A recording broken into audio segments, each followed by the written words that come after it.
Ah, allez, plus qu'une ou deux casseroles et après j'ai fini.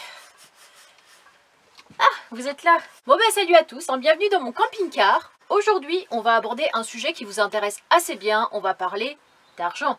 Avant de vous expliquer le budget, on va dire sur un mois, je vais vous dire par exemple quel est mon budget gasoil, quel est mon budget gaz, quel est mon budget facture, pour après englober tout ça et vous dire quel est mon budget mensuel. Est-ce que quand on est sédentaire, on dépense plus que quand on est nomade? Eh ben, vous allez le savoir dans cette vidéo. Je vais vous parler du travail que j'ai effectué, est-ce que c'était plus difficile de trouver du travail en étant nomade ou pas. Alors c'est un sujet que j'avais déjà abordé il y a plus d'un an, j'en avais parlé en septembre 2019, mais depuis les choses ont un petit peu changé parce que j'ai retravaillé plusieurs fois depuis. Je vais aussi vous parler un petit peu de YouTube parce que c'est une source forcément de revenus. Comme d'habitude, on n'oublie pas le petit pouce bleu, le commentaire et à s'abonner sur Instagram Annabelle la Coccinelle si ce n'est pas encore fait. Donc je termine ma vaisselle, je m'installe et je vous explique tout ça. Celle-là, c'est fait. Il ne me restera plus que cette casserole-là et... Tiens, qu'est-ce que c'est que ça? C'est bizarre, je pensais pourtant avoir enlevé toutes les tâches. Bon bah ça y est, la vaisselle est terminée, donc c'est une bonne chose de faite. Maintenant passons aux choses sérieuses. Donc aujourd'hui je vais vous parler d'argent, de mailles, de thunes, de fric, de tout ce que vous voulez. Hop, on enlève les choses. Là. Je vais commencer par vous parler de mon budget assurance. Donc il faut savoir que je suis au tiers. Avant j'étais en tout risque. Le souci c'est qu'il y a 2 ans, en tout risque j'étais à 37 et que en l'espace de 2 ans je suis montée à 43. Ce qui était quand même assez énorme on va dire pour un camping-car quoi, parce que jusqu'à maintenant j'ai jamais perdu de points, j'ai jamais eu d'accident, j'ai rien eu et au final ça continue d'augmenter. Donc au bout d'un moment je suis partie les voir et j'ai fait un petit peu la fille très impressionnante en leur disant si vous ne voulez pas faire quelque chose pour le prix, je vais ailleurs. Donc donnez-moi un relevé de mes informations. Ce à quoi elle a répondu, tenez, un relevé d'informations, et elle n'a pas du tout essayé de me retenir, alors que ça fait quand même, depuis que j'ai mon permis, donc ça fait à peu près 7 ans, que je suis chez eux. Donc je me suis dit, est-ce que ça vaut le coup de changer, tout ça, j'ai toujours été avec eux, j'ai toujours été dépannée quand j'ai eu besoin, donc est-ce que ça vaut vraiment le coup d'aller ailleurs? Donc j'ai finalement demandé combien ça me reviendrait si j'étais au tiers, et elle m'a dit 30 €. Je lui ai dit partons sur ce prix-là, et finalement j'en suis maintenant à peu près à 32 € par mois, ce qui me fait...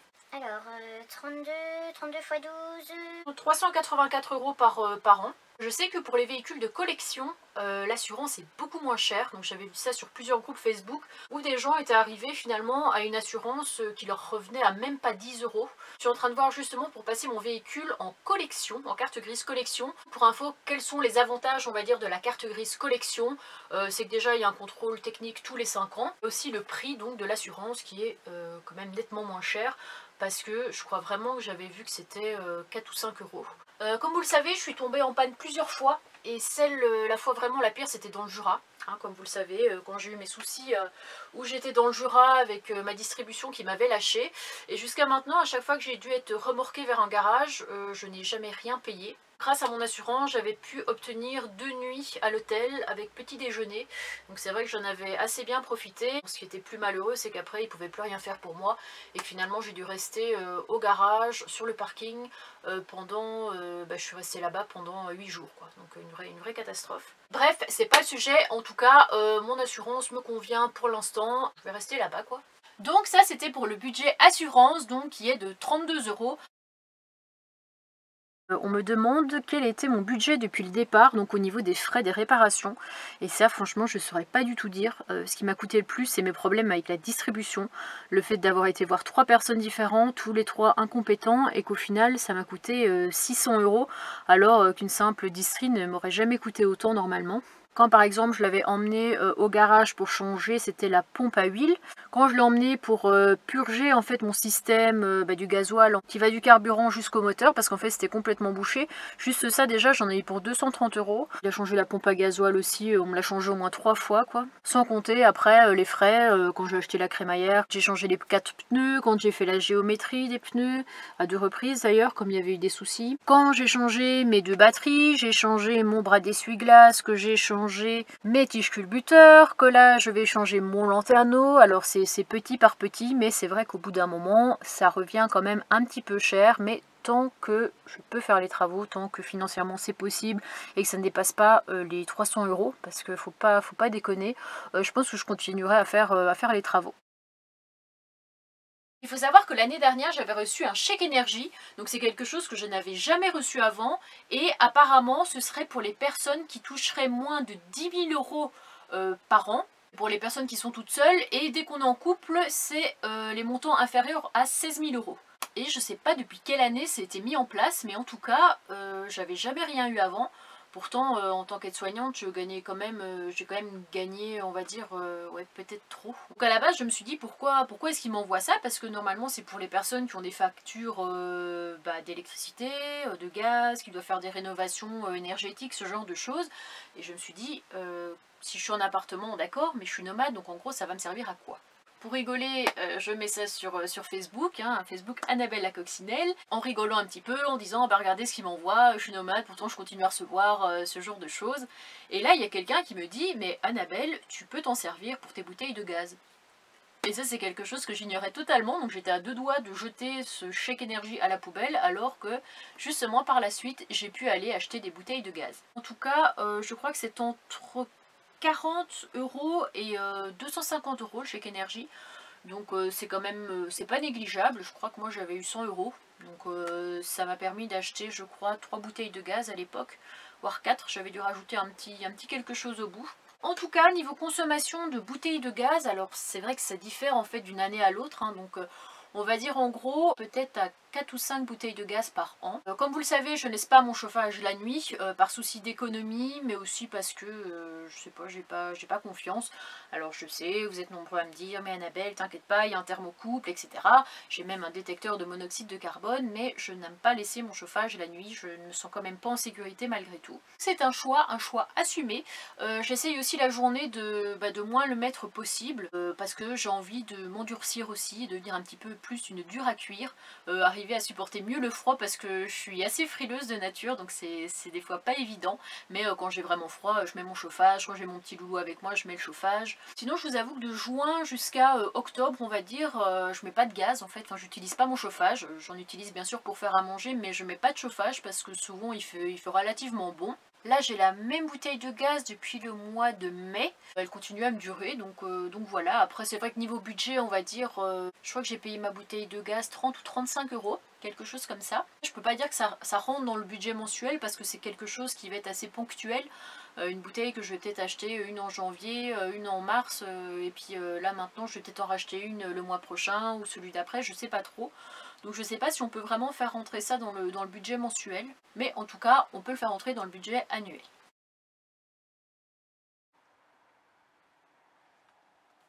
Alors maintenant on va parler du budget gasoil parce que ça fait quand même partie intégrante de mon budget mensuel. Ça dépend un petit peu de ce que je fais, ça dépend des vadrouilles. Pour vous donner un exemple, ce mois-ci j'en suis à peu près à 70 euros et encore. Après j'ai pas énormément roulé, hein, c'était surtout pour aller aux courses ou aller voir mon fils. Ça peut dépendre aussi du prix du gasoil. Parce que là on est à 1,15 €, 1,17 €, mais c'est vrai qu'on a quand même connu des périodes l'année dernière, notamment avant de passer la frontière espagnole, je crois qu'il était à 1,45 € le gasoil, donc on était quand même parti sur un prix excessif. Mais en moyenne, je sais pas, disons qu'on est entre 100 et 300.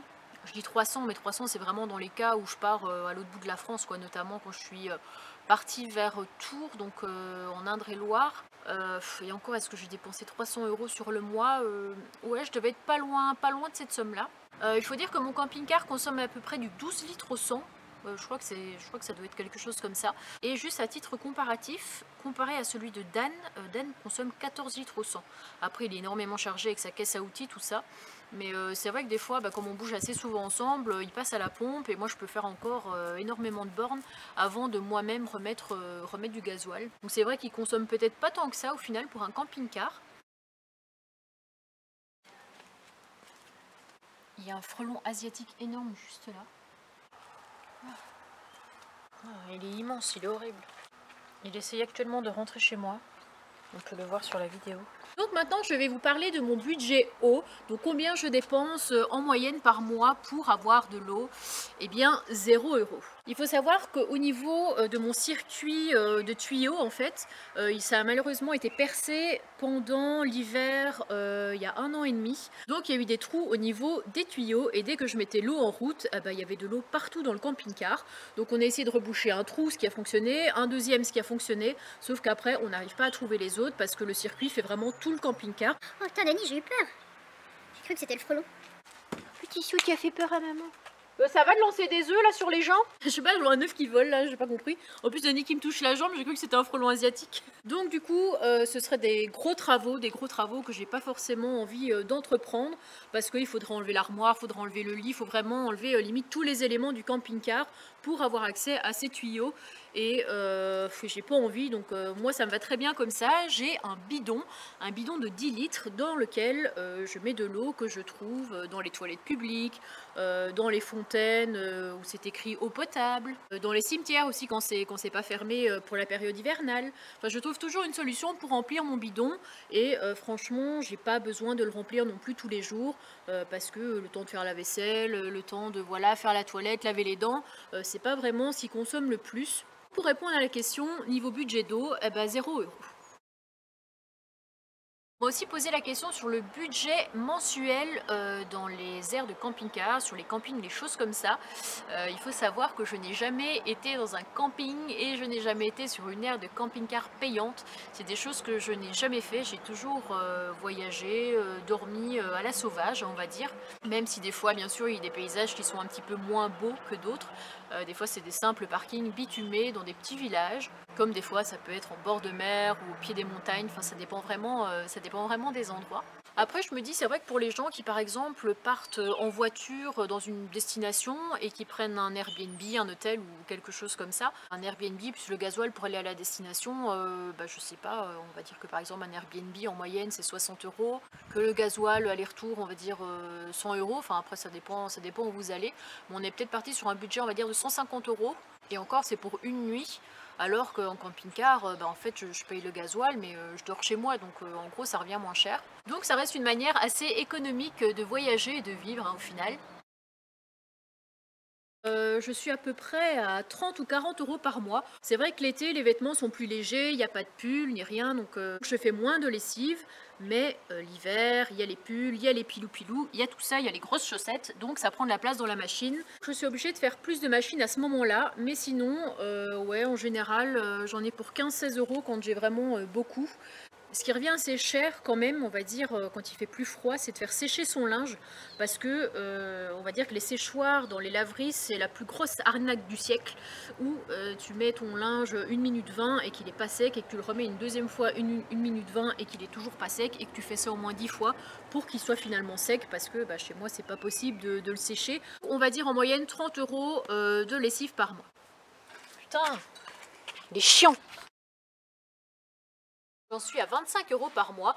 Alors bien sûr, certains vont me dire mais c'est cher, mais en fait il faut savoir que j'ai 50 gigaoctets, j'ai des appels illimités, j'ai les SMS illimités, mais ce qui me coûte le plus cher forcément dans mon forfait, c'est les appels illimités vers l'étranger, parce que comme ma famille est en Belgique, si je n'avais pas ce forfait-là, j'en aurais pour plus de 100 € par mois d'appels vers l'étranger.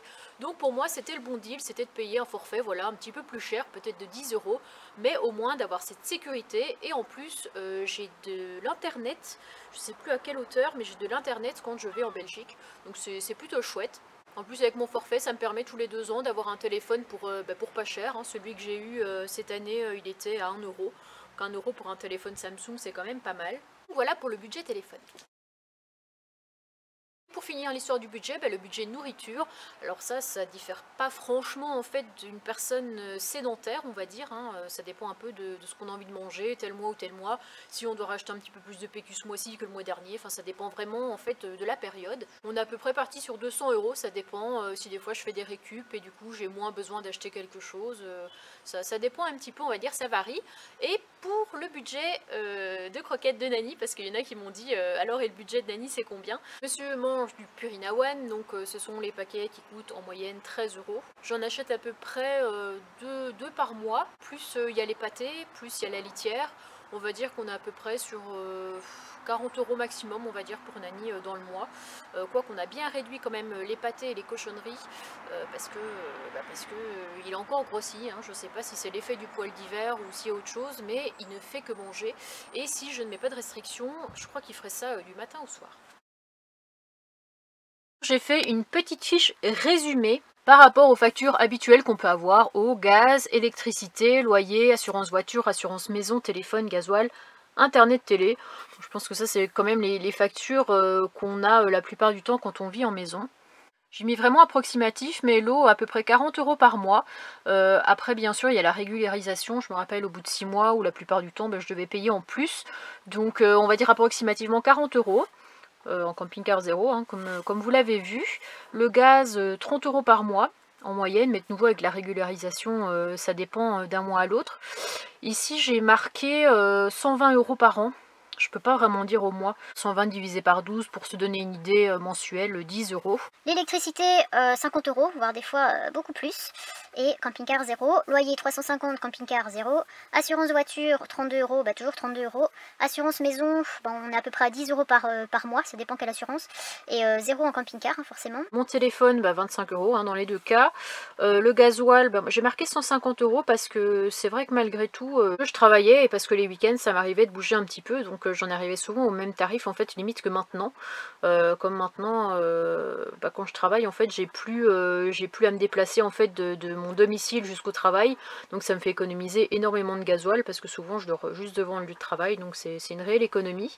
Et internet télé, je paye à peu près 40 € et là on est à 0 parce que la télé j'en ai pas et l'internet il est lié à mon téléphone en fait. Bon, comme vous pouvez l'entendre, l'église se met à fanfaronner, donc c'est avec cette magnifique musique que nous allons faire les comptes et nous sommes à 727 € en comptant le gasoil bien sûr et puis l'ensemble. Par contre je me rends compte que j'ai oublié de marquer les lessives qui sont à peu près à 30 €, donc on est à 247 €.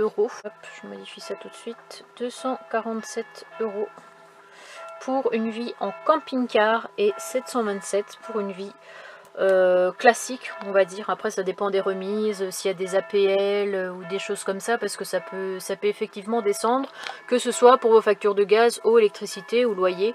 Bien sûr c'est variable, hein, le gasoil, il y en a certains qui mettent 50, d'autres qui vont même au travail à pied, donc ça fait ça en moins.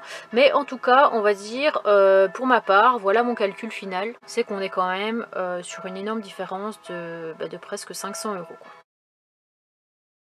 Alors après la question du budget vient la question du travail. Donc vous m'avez posé beaucoup de questions à ce sujet. Vous m'avez demandé si je travaillais. Eh bien pour l'instant non, je ne travaille pas. J'avais commencé à chercher un emploi au mois d'octobre, donc j'avais fait le tour un petit peu des boîtes intérim qu'il y avait dans le coin, je regardais les annonces. Et c'est vrai que par ici, à part une usine où on tue des poulets et où j'ai déjà été et où j'ai été traumatisée pendant plusieurs années, notamment je le suis encore 8 ans après, ou alors des postes où il faut de la qualification, ou alors les postes d'aide-soignante, mais souvent c'est des contrats de 6 mois, voire d'1 an, qui peuvent déboucher sur des CDI, mais moi c'est vraiment pas ce que je cherche. C'est vrai que pendant une certaine période, je ne vous l'ai pas dit parce que voilà, mais je travaillais un petit peu par-ci par-là, j'arrivais à trouver des contrats des fois de 2 jours, de 3 jours, que ce soit pour travailler sur un poste d'hôtesse de caisse, que ce soit, qu'est-ce que c'était d'autre, faire le ménage chez les gens, enfin il y a eu différents postes que j'ai fait, mais jamais plus longtemps qu'une semaine parce qu'il y a toujours eu ce côté où j'aimais bien quand même voyager malgré tout. Et à la question qu'on m'a déjà posée plusieurs fois, comment postuler à un job? En fait, comme tout le monde, hein, on s'inscrit sur Pôle emploi, on s'inscrit à l'agence intérim, et puis voilà, il y a l'entretien. Et bon, moi je ne stipule pas forcément que je vis en camping-car, parce que ça peut être mal vu par certains employeurs, certaines personnes qui ont des avis un petit peu tranchés, un petit peu des préjugés sur les gens qui vivent comme ça, qui sont pas fiables ou autres, alors que franchement je me sens super fiable, j'ai toujours été au bout des contrats, enfin j'ai jamais eu plus de problèmes que quelqu'un qui vivait en appartement. Et puis tout se passe toujours bien en fait, parce qu'au bout d'un moment ils finissent par le savoir, et puis finalement on trouve ça cool, tout ça, et on me propose même encore un contrat par-dessus, donc c'est que finalement les gens finissent par voir que je travaille bien, et que je suis sérieuse, et que je suis sympa, enfin j'en sais rien, et que du coup ça donne envie de prolonger le contrat, quoi. Et donc j'ai reçu énormément de questions liées à YouTube, notamment est-ce que je vis de YouTube, combien je gagne sur YouTube, est-ce que YouTube me permet de ne plus travailler. C'est quand même un sujet assez tabou hein, de parler d'argent, surtout sur YouTube, parce qu'on ne sait pas à qui on s'adresse. Hein. Il y a beaucoup de personnes bienveillantes, mais il y a aussi malheureusement des personnes qui le sont un petit peu moins. Mais c'est vrai que depuis 4 mois, on va dire, YouTube me permet de subvenir à mes besoins. Donc vous savez maintenant quel est mon budget mensuel. Mais c'est vrai que ça me permet de vivre une vie géniale parce que du coup je vis de ma passion qui est faire des montages, faire des vidéos, pouvoir raconter une histoire en images avec des émotions. Alors c'est vrai que pour certains c'est pas un travail, c'est juste de l'argent gratuit on va dire. Mais je pense que ces personnes-là ne savent pas que 24 heures sur 24, 7 jours sur 7, on fait des vidéos et on prend du temps. Et ça m'arrive des fois de passer 3 jours sur un montage d'une vidéo qui va durer que 20 minutes. Donc ça me prend énormément de temps, l'air de rien, hein, de mettre la musique, d'ajuster les différentes parties entre elles pour que la vidéo ait du sens. C'est vraiment un grand plaisir de me dire je peux voyager tout en gagnant de l'argent pour subvenir à mes besoins en fait. Parce qu'il faut savoir qu'il y a 2 ans, j'avais 15 000 € de côté. Donc 15 000 €, il y a 5 000 qui ont servi pour le camping-car, en comptant la carte grise, tout ça. Et après, je me retrouvais dans une vie nomade avec 400 € de facture par mois et 10 000 € de côté. Donc ce qui est quand même assez énorme. Entre temps, voilà, j'ai trouvé des contrats d'aide-soignante, j'ai trouvé des contrats, comme je vous ai dit, en faisant des petits ménages à gauche à droite, en travaillant plus de 6 mois en blanchisserie. Et une fois que ça s'est arrêté, déjà en blanchisserie, j'ai quand même amassé pas mal d'argent, j'ai pu mettre pas mal de côté. Et après, je n'ai fait aucune demande de chômage et je n'ai pas non plus fait de demande de RSA. Je voulais vraiment me débrouiller par moi-même, par mes propres moyens, sans être une assistée, parce qu'il y en a beaucoup qui pensent que je suis une assistée. Donc finalement, en travaillant comme ça un petit peu, j'ai réussi à mettre, hop, chaque fois des économies de côté tout en essayant de garder une certaine somme au cas où un jour, on sait pas, j'ai vraiment un problème énorme avec mon camping-car. En fait la vie nomade c'est un peu, on va se dire que si un mois on a moins d'argent que d'autres, on va vivre en conséquence. Ça veut dire que d'office mes factures vont être payées parce que si on compte vraiment mes factures qui à mon sens sont importantes, c'est mon assurance véhicule plus c'est mon téléphone. Et je vais me dire une fois que ça c'est payé, après je fais en fonction pour le gasoil, pour mes machines, pour ce genre de choses. C'est une vie où on s'ajuste en fait et au final, qu'on se retrouve à la fin du mois avec la possibilité de mettre de côté.